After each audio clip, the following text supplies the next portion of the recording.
Hi guys, I decided to do another reading using the Akashic Tarot deck.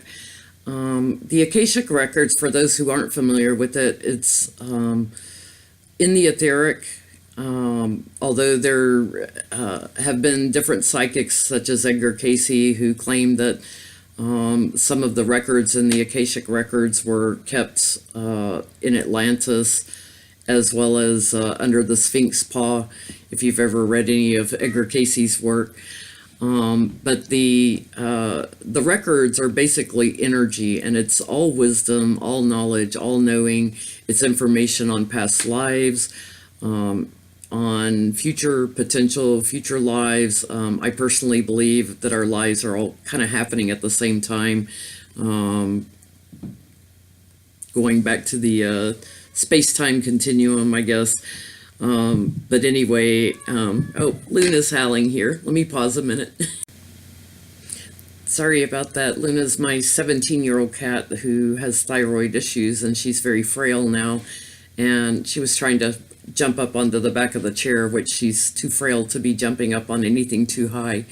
Anyway, as I was saying, the Akashic records hold all energy, all information, and it's readily available for any of us to access through meditation, through using cards such as these. This is the Akashic Tarot deck that I'm using today, and I'm just loving the artwork in it.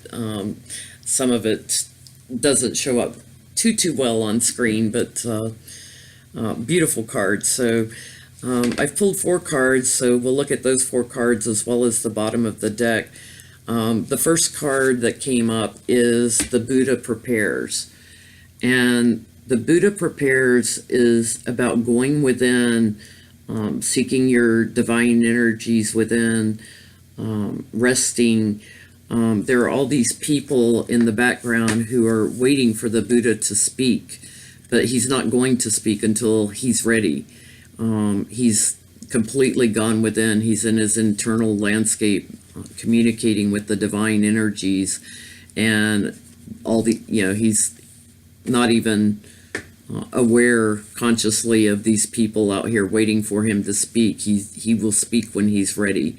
So it's about going within and learning to listen to your own divine energies and guidance, and listening to your spirit energies around you also, and speaking when you're ready, not feeling pressured to move forward. He's not going to stand up, he's not going to walk, he's not going to do anything until he's ready. The second card I have is the Two of Worlds. The Two of Worlds, there's a spinning wheel in the front and wool. There's money on the table. This woman has been making, money from spinning her wool. In the window, it's very difficult to see on this card, but in the window, there's a monastery in the distance. So it kind of ties back into the Buddha. But spinning wheels represent life and the journeys that we spend. It's Two Worlds is about someone who's torn between the spiritual and the daily secular life, wanting personal things, family, friends, money, working hard, but then being drawn back to the spiritual. And this woman, she's kind of stuck. She's torn between two worlds, and it's not about being torn between them. It's about learning to integrate the two.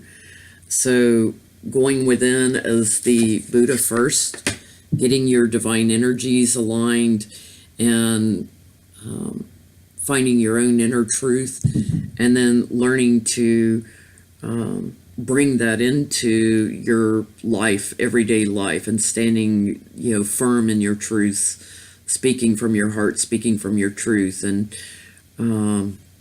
learning to integrate the spiritual with the everyday life. I think many people get torn by that. I have been going through things like that myself recently. The next card is the Muse. And the Muse, this is a little bit difficult to see. There's a woman who is playing, she's playing pipes or flutes. And there are all these petals floating around. The petals represent inspiration and creativity. And she's just lost in the music and blowing up all these petals all around her, all the inspiration and all the creativity that she needs to move forward. But she's completely gone within and finding that inspiration.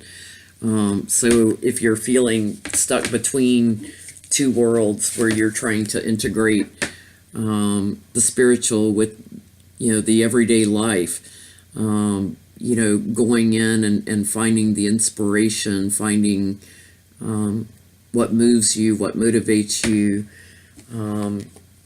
but also going within and finding your inner truth.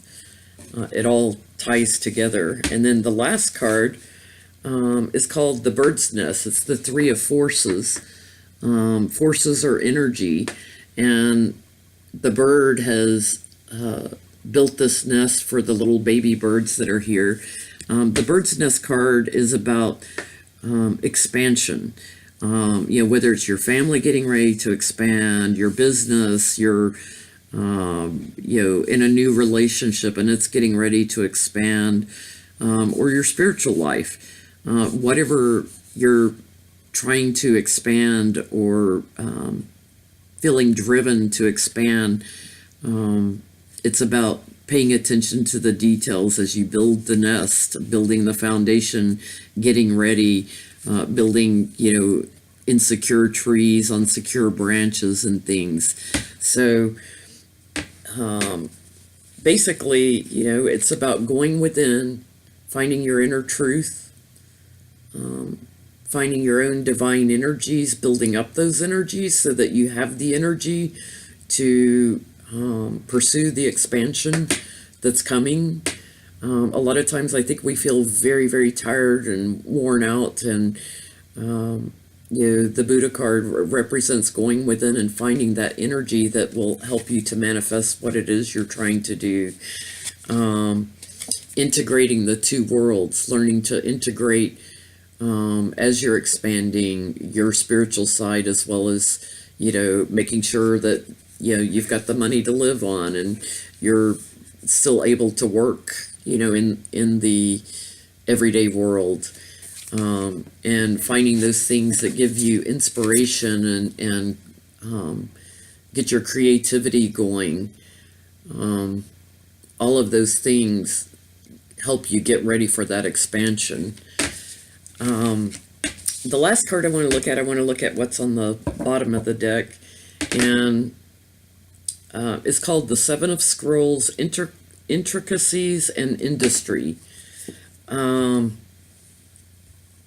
This is a beautiful card. It looks like a cathedral that's being built, and there's a man. It's kind of difficult to see here. I'll try to hold it up close.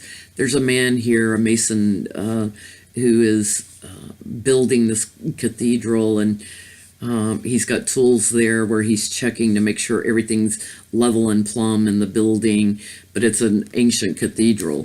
And this card represents that whatever you're building, whatever you're expanding, whatever you're working on, that if you go within, if you find the divine energy, if you learn to integrate the two worlds, if you find the inspiration and the creativity, all of those things that are reflected in the other cards, as you're expanding, you're building it stone by stone. We see these magnificent cathedrals that have been around for centuries, but they start out by people building them stone by stone and paying attention to all the fine details. So intricacies and industry. So it's hard work. It's very intricate. It takes a lot of attention to those details. But knowing that once this is built, it's something that will last centuries. So whatever you're building energetically, it will last in the Akashic records forever. It's there forever. And you can tap into those energies. You can ask your guides to bring you those energies. You can ask your guides to bring you inspiration. You know, if you're feeling kind of lost or stuck and not sure what it is you want to do, ask your guides to tap into the Akashic records and bring you inspiration, and follow that, you know, divine order that's there, the allowing the divine energy to flow through you, and know that, you know, you can build something that will last. So I don't know, I love the story these cards tell. I just think it's beautiful. And I'll just hold this one up closer again. I just think it's a beautiful card. It's beautiful blue skies. Reminds me when I've been in England, a lot of the ruins I've been to in England and Wales of the cathedrals, and how a lot of them don't have the roofs on them anymore, but they're almost more beautiful because they don't have the roofs. You see the beautiful blue sky shining through and the beautiful green trees around. So that takes me back to some of my trips I've done to England. Anyway, I hope you enjoyed this reading. If you did, please click the like button. And sorry about the cats. Artie was over here, I think, at one point also. Luna seems to be settled down for the moment. So if you'd like to see future videos, subscribe. I'm going to try and use the Akashic deck 2 or 3 times a week, maybe. I find it very inspirational, which is interesting since the Muse card came up today. But I will try to use it periodically to break up especially some of the political readings I've been doing. It's a stressful time, and I just find it very soothing to look at these cards. So I hope you enjoyed that, and hope to see you again soon. Thanks for watching.